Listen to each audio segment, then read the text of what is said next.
morning, Q&A session. Okay. Hector Valencia, I did my first AI when she was at a 13.9 on day 11.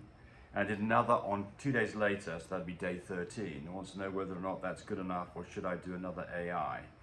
No, I think you're good. This is fine. I mean, what you should really do is do another progesterone test to make sure the numbers have gone up. That way you know you're in the right place. But the chances are you are in the right place with the 13.9.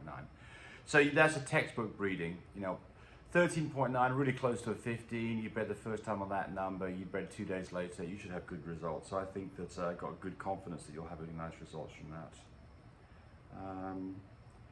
Kaylee Strong. My female has a black mask, red-orange hair with some different strands of black on her ears, a golden body with black hairs throughout the back. She's a Shih Tzu. Oh, you can ask me colors on Shih Tzus. I'm sorry, I'm just not. I just don't know about Shih Tzu. So honestly, anything I tell you is going to be unreliable. The life of Riley. How do you raise your dogs from puppies? What dog food and worming etc. do you use? What age do you start studying a boy? There's lots of questions here, so very quickly. We raise our puppies in the house.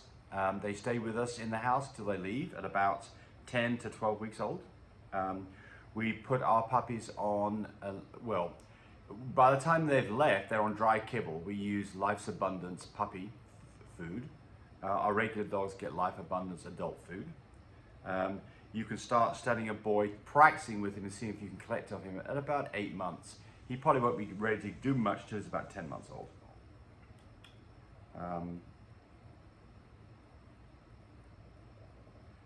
Hey, I'm looking for, this is Life Riley again, looking for a couple of studs. How do you keep all of your studs? Well, I started off with one stud. He was in the house with my 2 girls. Then I got a second stud. They were in the house together. Once it got beyond that, there was too many studs in the house because they'll be peeing on stuff, and you may have some squabbles if they're around each other with a girl in heat. So at that point, you need to build yourself a kennel. So you need to have an air-conditioned kennel where you've got enough room for them, and there's AKC standards on what you should do, and I have done some stuff on this, but I'd give them a lot more room than what the AKC standards are. And then you need to, for us, we have an area where there's kind of a play area where they get to go out twice a day and run around together in groups, depending on which dogs are, I don't necessarily, if I've got a female that's in heat, I don't plonk her out there with boys that are going to start pestering her. So you've got to be careful about how you do this. But the answer is you need a kennel. Certainly if you get beyond 2 dogs, you've got to have a kennel. It's not going to work otherwise. Oza Onibuchi. My American Cocker Spaniel is 8 weeks pregnant and has some light spotting. So she's 2 months into this. So she's almost, if she's 2 months, she's almost ready to have puppies. She's got light spotting in her blood, in her urine. It's been on for 2 days. Should I be worried? No, probably not. But I mean, here's the thing I always say: take a temperature. If a temperature is less than 102, don't worry about it. Just keep an eye on it. It's probably completely normal. Kathleen Reyners can talk about her Chihuahua that she didn't get. She basically had to have the puppies herself, and she got it done successfully, and she's wanted to thank me for the information we gave her to get that done. You're welcome. Julia Mejia, your feedback and knowledge is very helpful. Thank you. Maybe one of these days I'll be able to afford your stud fees. Cheers. Well, you can afford our stud fees. This is what we're doing this month. Any of our studs that you choose, you pay $1,000 towards the stud fee. And then everything, and then $150 for every time we ship, and everything else is pushed to the back end. So for instance, if you use one of our very expensive full fluffy boys, it's a lot more money than that for a stud fee. You still just pay $1,000, and then we don't expect the rest of the money from you until you've got a litter that you're ready to register. And that could be when the puppies are 8 weeks old. So that's 4 months down the road. And by that time, you just have deposits on puppies. So basically, we finance this, and there's no interest charge, and then you can pay for the bulk of this at the back end. We've got deposits, so that you can afford. The whole idea behind this is that you can afford one of our really nice dogs without having to put a lot of money up. Most people's stud services, they want you to put the whole money up. I'm doing a stud outside studding kit, and I've got to pay all the money up front, regardless of what the outcome is. I mean, I'm not crazy about that, but I mean, I'm using a person who's very reliable, so it'll probably be fine. But at the same time, if it's not, well, enough said. But the answer is you can afford our dogs. We make it happen for you by financing it, basically.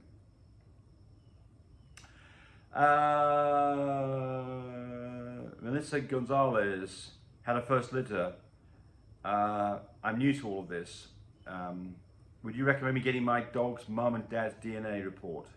Yes, I would, exactly.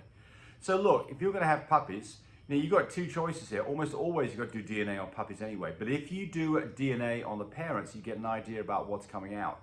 That's good because you can tell people about an upcoming litter. That's good because you can decide whether that breeding makes sense.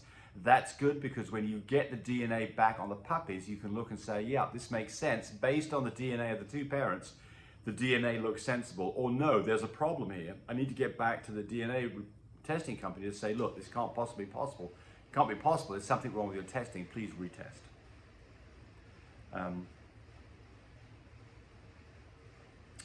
Ski. Just for your information, I never give dogs GFSE, which apparently is grapefruit seed extract. We're talking about, she used this on a puppy, on a dog that had mastitis, and it worked well for her. So, yeah, I mean, I've never used that, don't know anything about it, but I mean, people chime in if they've used it successfully, we'd like to know about it.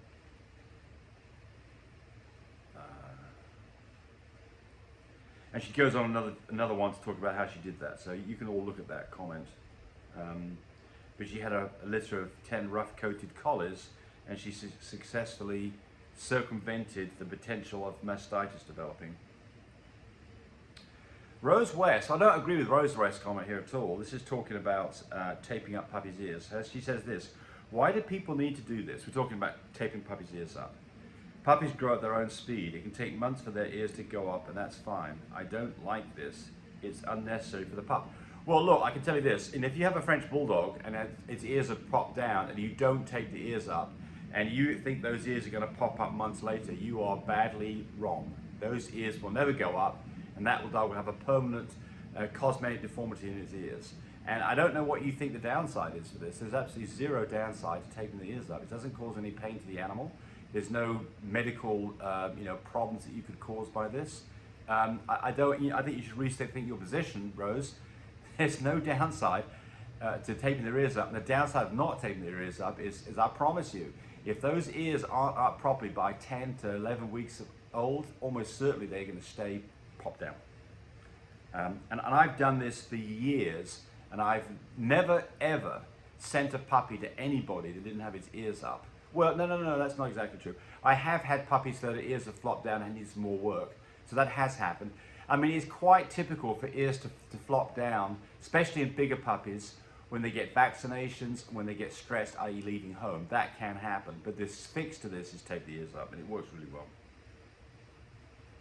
Somebody's asking about the intro price on Mando. If you go to our webpage, lovemypups.com, go to the size section, and go to the section that says Frenchies, actually, all the prices and all the dogs are spelled out there, plus their bios, so you can look at those there.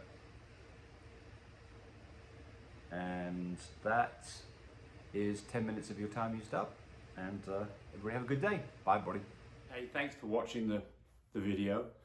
I really appreciate people who subscribe to me. It helps me, encourage me to do more of these videos. But do remember, disclaimer here, I am not a vet. I'm not a licensed medical professional. I'm purely a person who's been breeding dogs for the last couple of decades. Any information that you got from this video, use at your own risk. There's nothing implied here, and certainly this should not be used as a substitute for advice from your veterinarian or your medical professional. I hope you enjoyed the video. Come back for more of them. Bye.